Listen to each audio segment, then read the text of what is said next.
today, guys, we're going to be installing this fuel gauge right here and this aftermarket adjustable fuel pressure regulator. But before that, I got to show you a clip real quick. I was outside testing my launch control and my neighbor thinks that he has to go and test his launch control on his Civic.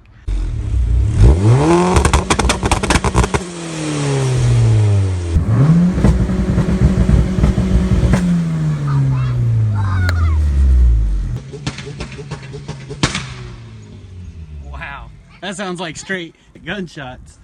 You win this round. What's going on, everybody? Hope you all had a Merry Christmas. Today we're going to be upgrading the fuel pressure regulator, and right here we will be putting a fuel gauge on. Links will be in the description for both the things that I bought off of eBay. They're over here. We've got the cap for the fuel pressure regulator. I'll show you how to install this. And we've got the fuel gauge right here, which is liquid filled. This will need adjusted to where it's not upside down, but it's pretty easy.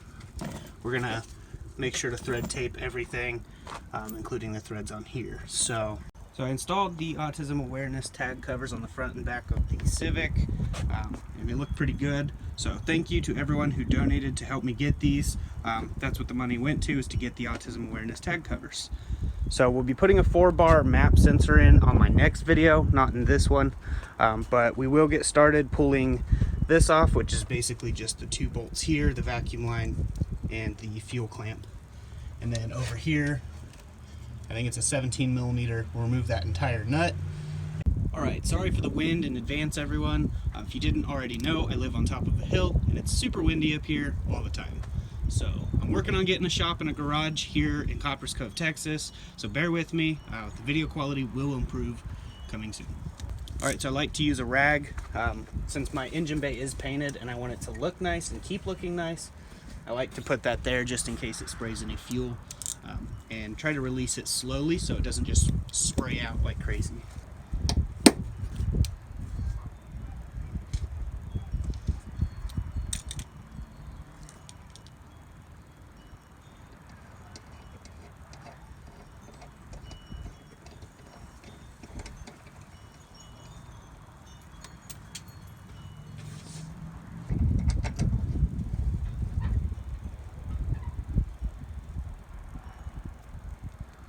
Now using the 17, we'll just tighten that down.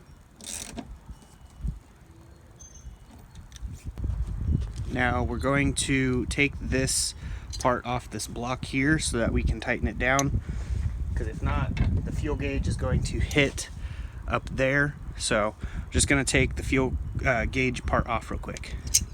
Now be sure not to actually spin this part. Make sure to grab it by the nut, because there is liquid in here and it will spill out. I found out the hard way.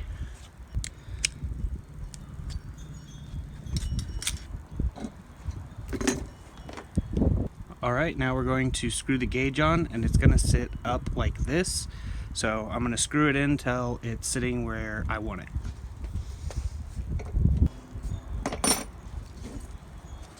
But there it is. Fuel pressure gauge is on. Next thing to do is to remove the fuel pressure regulator. So I'm going to go ahead and get started with that.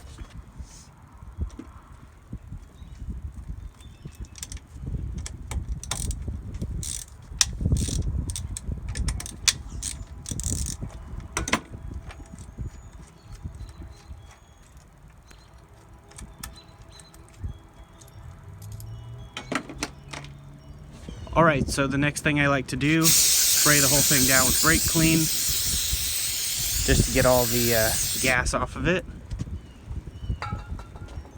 Wipe it down, then we'll go over and we'll cut the top of this off. Alright, so I had to ghetto engineer this, bear with me guys.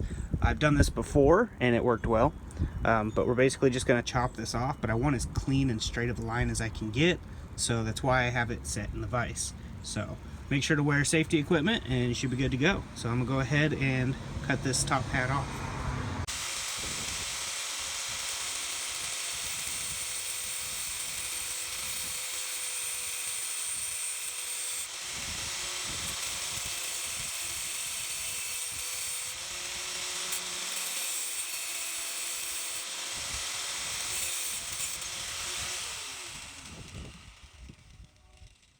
Alright, so this is the factory spring that goes right here. So now that we have that exposed, I can show you the rest. So that's the factory spring, and this is the aftermarket one. This one's actually a little bit stiffer and not as easy to compress compared to this weak one here. So now basically this one will go right there in that spot.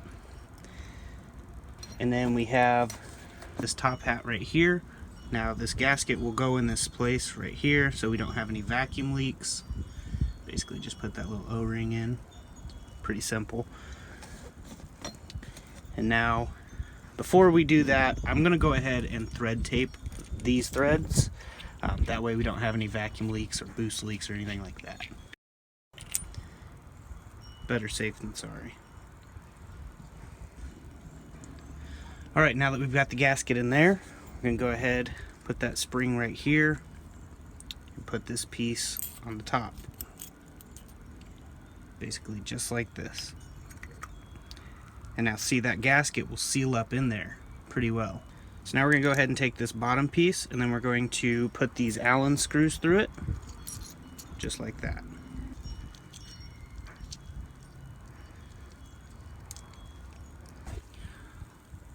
Alright, as you can see right here, this Allen bolt here is too long, so we're going to unscrew it and get two of them that are shorter from Ace or Home Depot or something like that. So that's the only thing wrong I see with this kit. So yeah, we're just going to go do that real quick.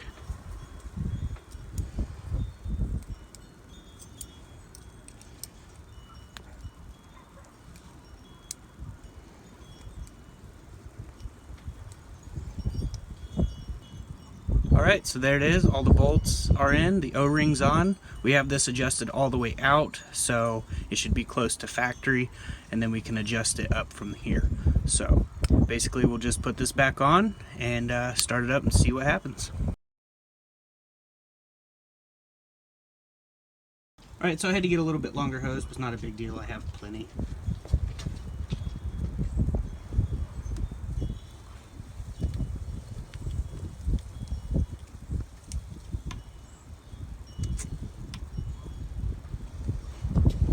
There it is. Now we start it up, check the fuel pressure, get it right where it needs to be, and we'll be good to go.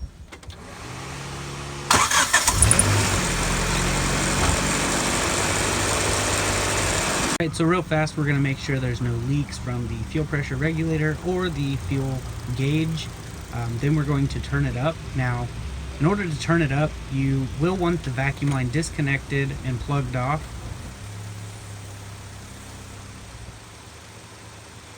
Then you'll adjust the adjustment screw.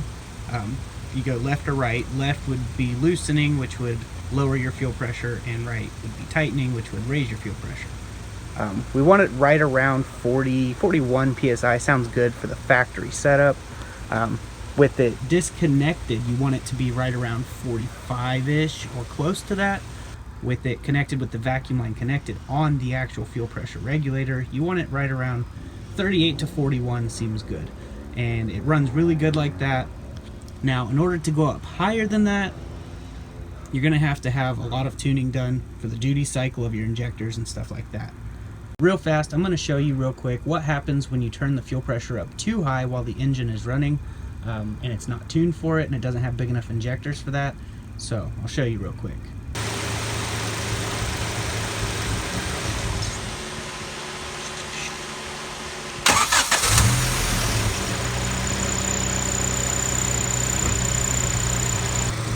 So yeah, that's what happens whenever you turn it up too high. That was over 100 psi fuel pressure. It just kills the engine. It's way too much fuel. And in order to actually run that kind of fuel pressure, you'd have to have some really big injectors. And I don't even know that you'd need that much. I don't know. But for this, I'm just running around the factory range from 38 to 41 psi with the vacuum line on, and 43 to 47-ish with the vacuum line off. So it'll work pretty good for this setup. When we get bigger injectors, to lighten the duty cycle will increase the fuel pressure. So that's one reason that we have the fuel pressure gauge and the fuel pressure regulator. So yeah, next thing on my list is the 4-bar map sensor, which I do currently have.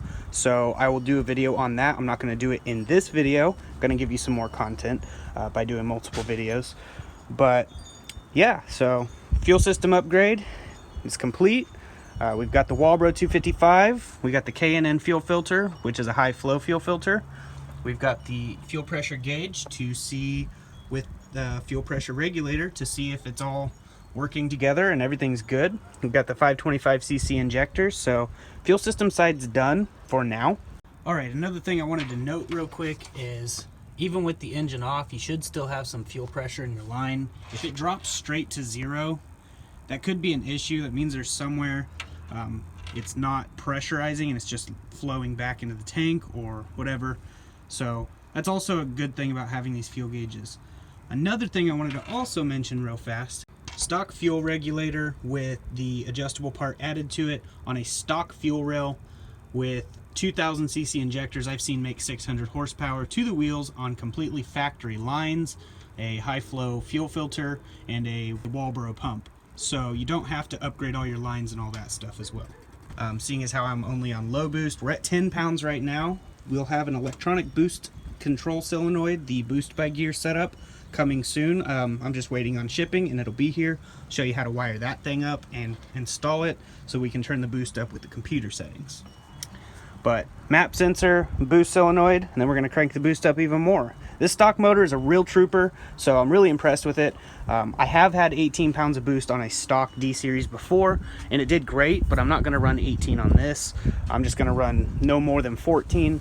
Once I get some more money, we'll put the forged internals in. Then we'll be able to turn the boost up real high and crank some power out of her.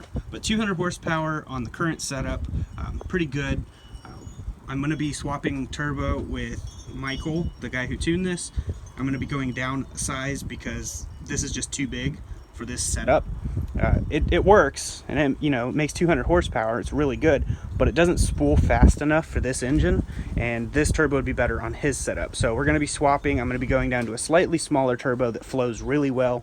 So it'll spool faster. I'll make more power out of it.